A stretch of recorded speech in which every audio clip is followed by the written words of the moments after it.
अपने हाथों को उठाओ। Thank you Jesus. हिलाओ अपने हाथों को।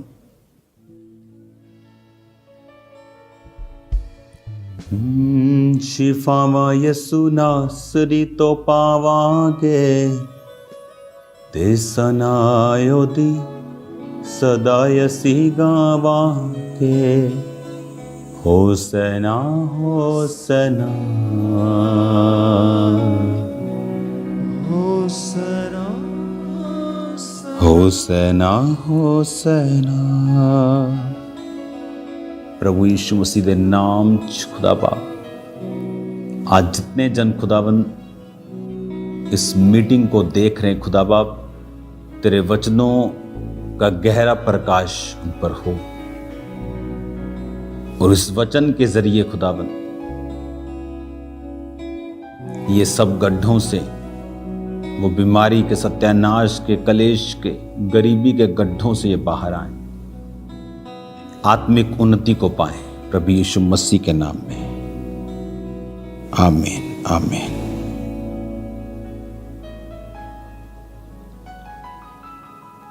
अपनी बाइबल को उठाओ, अपनी सीट पर बैठ जाओ।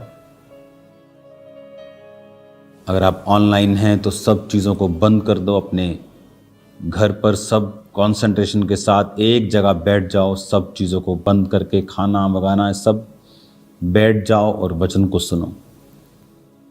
हमेशा वचन को सुनते वक्त शैतान आपको डिस्ट्रैक्ट करने की कोशिश करता है ताकि परमेश्वर कभी भी आप तक अपना मैसेज ना पहुंचा सके। सब बच्चों से लेके बड़ों तक बैठकर आंखों को बंद करके अपने हाथों को उठा के खुद पवित्र आत्मा से कहेंगे, पवित्र आत्मा अपने भेदों को आप मुझ पर जाहिर करें प्रभु यीशु मसीह के नाम में। आमीन आमीन। मैं ये चाहता हूं कि एक वचन मैं आपके लिए पढ़ूं और आपको एक ऐसी चीज़ बताऊं जो पवित्र आत्मा ने मुझसे आपको बताने के लिए आज की मीटिंग के लिए बोली। हमें ये बात बड़े ध्यान से समझनी है कि परमेश्वर ने एक सिस्टम बनाया है वचन का, और मोस्टली हमारी जो प्रार्थनाएं हैं उनका जो आंसर है वो परमेश्वर के वचन के बीज से आता है। हालेलुया। तो अब जब हम इस वचन को आज पढ़ेंगे, ये वचन है लूका 18 उसकी 1। फिर उसने इसके विषय में कि नित्य प्रार्थना करना और हियाव ना छोड़ना चाहिए उनसे एक दृष्टांत कहा। मैं इसे इब्रानी भाषा में भी निकालूंगा। और इसमें कहा, किसी नगर में एक न्यायी रहता था जो ना प्रभु से डरता था ना किसी मनुष्य की परवाह करता था। तो भी उस नगर में एक विधवा रहती थी जो उसके पास आकर कहती थी, मेरा न्याय चुकाकर मुझे मुद्दई से बचा। कुछ समय तक वह ना माना, परंतु अंत में मन में विचार कर कर कहा, यदि मैं ना परमेश्वर से डरता, यद्यपि ना मनुष्यों की परवाह करता हूँ, तो भी ये विधवा मुझे सताती रहती है, इसलिए मैं उसका न्याय चुकाऊंगा। कहीं ऐसा ना हो कि वो घड़ी घड़ी आकर मेरे नाक में दम करे। प्रभु ने कहा, सुनो, वो अधर्मी न्यायी क्या कहता है, इसलिए क्या परमेश्वर अपने चुने हुओं का न्याय ना चुकाएगा जो दिन रात उसकी दुहाई देते रहते हैं? क्या वह उनके विषय में देर करेगा? कितना सिंपल और कितना पावरफुल ये वर्ड है। परमेश्वर ने कहा, एक अधर्मी, अन्यायी क्या सोचता है? एक अधर्मी है जो प्रभु की नहीं डरता, किसी आदमी की परवाह नहीं करता। एक पोस्ट के ऊपर है, न्याय करने की पोस्ट, एक जज है, लेकिन वो ये कहता है कि मैं इस विधवा का न्याय चुका दूं, ऐसा ना हो कि ये बार बार आकर मेरे नाक में दम करे। तो परमेश्वर कहता है कि क्या मैं अपने चुने हुओं का न्याय नहीं करूंगा जो दिन रात मेरे नाम की दुहाई देते रहते हैं? बहुत से लोग ये नहीं जानते हैं कि परमेश्वर आपकी विश से नहीं, आपकी प्रेयर से आपको देता है। काश, आई विश वो जीनी नहीं है कि आपने उसे रगड़ा और उसने आपकी विश को पूरा कर दिया। वो परमेश्वर है, वो आपको गंदी आदत नहीं देना चाहता। वो चाहता है कि आप उसके लिए मेहनत करें। प्रभु कहता यहोशू को, सामने नगर है, बड़ा नगर, ह्यूज, जा, मैंने तुझे उसे दे दिया।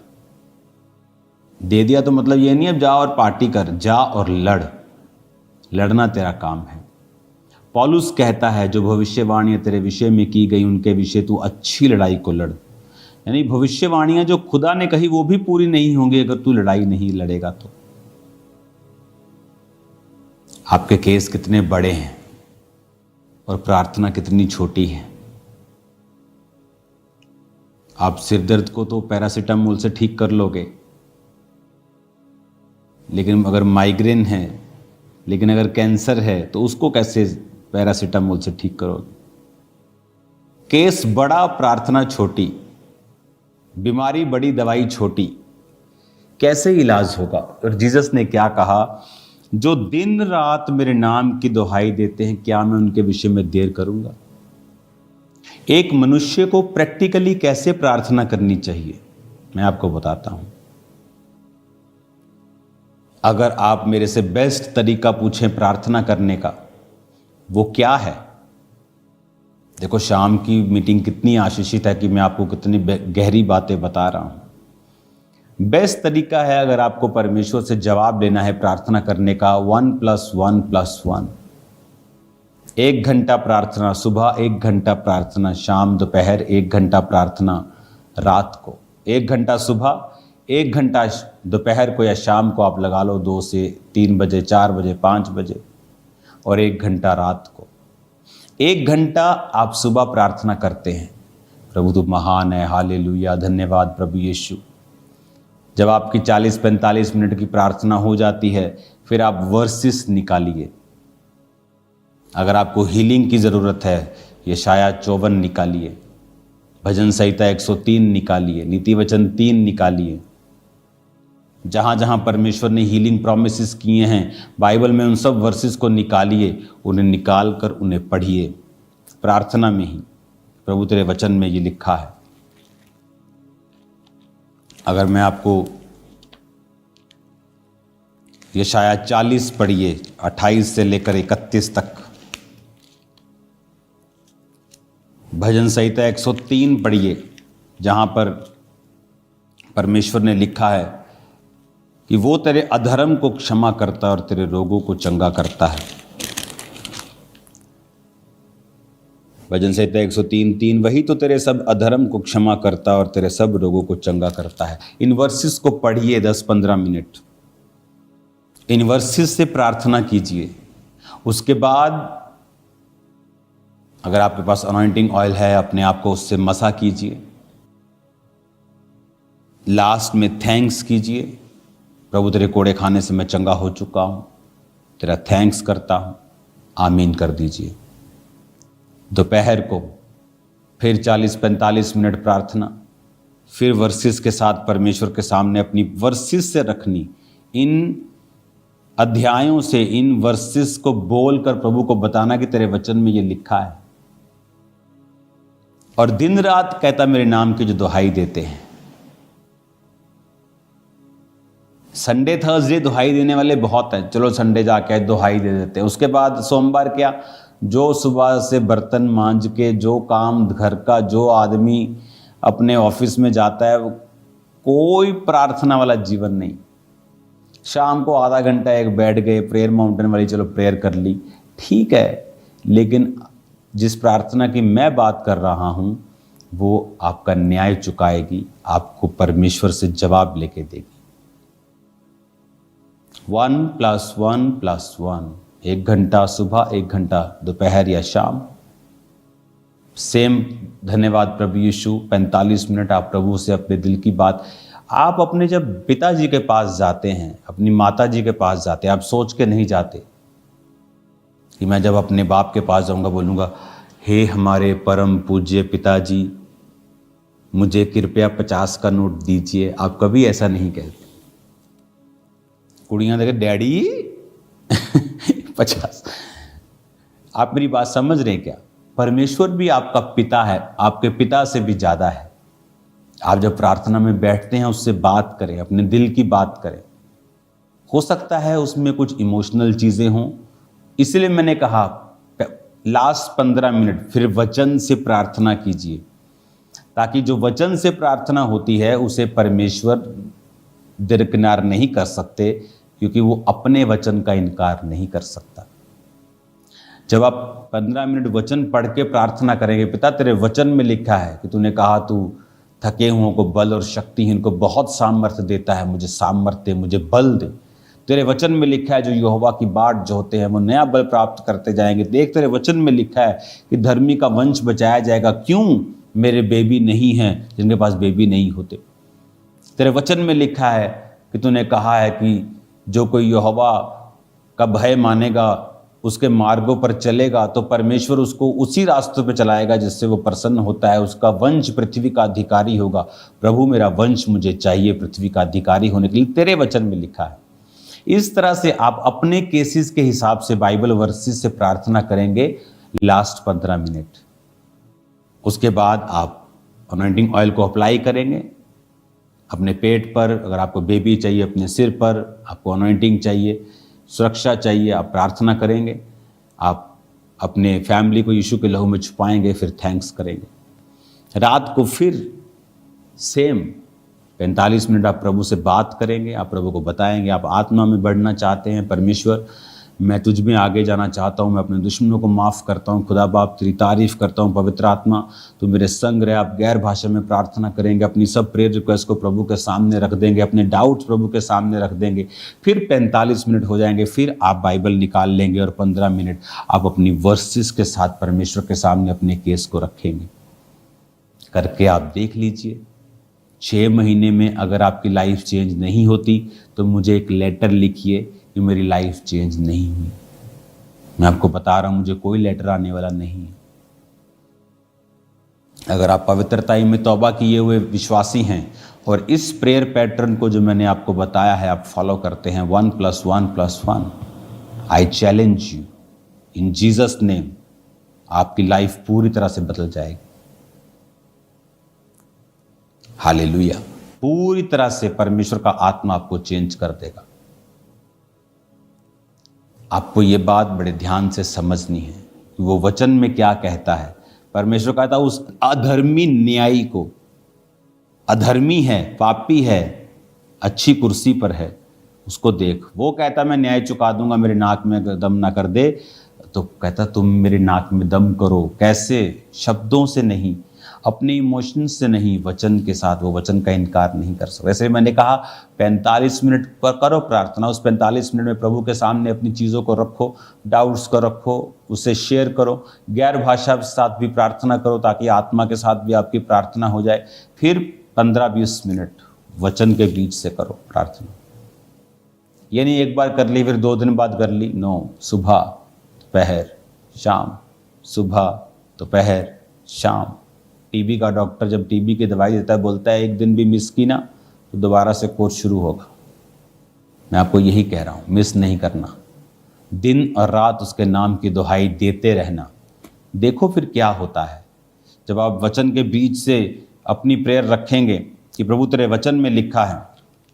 अगर कोई बीमार है, मान लो वो नीति वचन 3 पढ़ रहा है, तो वचन में लिखा है। ये सब प्रेयर्स, कौन सी प्रेयर कहाँ लिखी है इसकी बुक में लिख रहा हूँ, तो दैट विल हेल्प यू। उसकी बुक में लिख रहा हूँ, वो बुक आपको 1 महीने के करीब मिल जाएगी। तो उस बुक में सभी प्रार्थनाएं कहाँ लिखी हैं वो मैंने मेंशन किया है और प्रेयर भी मेंशन की है कैसे करनी है। हालेलुया। तो इस प्रार्थना से क्या होता है, जैसे मैं नीति वचन 3 उसकी अगर 7 को पढ़ता हूँ, अपनी दृष्टि में बुद्धिमान ना होना, यहोवा का भय मानना और बुराई से अलग रहना, ऐसा करने से तेरा शरीर भला चंगा और तेरी हड्डियां पुष्ट रहेंगी। प्रभु तेरे वचन में लिखा है कि तेरी हड्डियां पुष्ट रहेंगी, शरीर भला चंगा रहेगा, प्रभु मेरे शरीर को भला चंगा कर। इस तरह से आप प्रार्थना करते हैं। तेरे वचन में लिखा है प्रभु कि तेरी हड्डियां पुष्ट रहेंगी, प्रभु मेरी हड्डियों को पुष्ट कर, मेरे शरीर को पुष्ट कर, ये वाली बीमारी वो वाली बीमारी नाम लेके आप बोलेंगे मेरे जीवन से निकाल दे। जब आप वचन से प्रार्थना कर लेंगे, लास्ट में आप थैंक्स करेंगे, प्रभु आपने मेरी प्रार्थनाओं को सुना, मैं इन जीवितों की धरती पर हूँ, आपका शुक्रगुजारी करने के लिए, आपका थैंक्स करने के लिए मैं रोज आंखें खोलता हूँ। धन्यवाद प्रभु यीशु। सुबह, दोपहर, शाम, सुबह,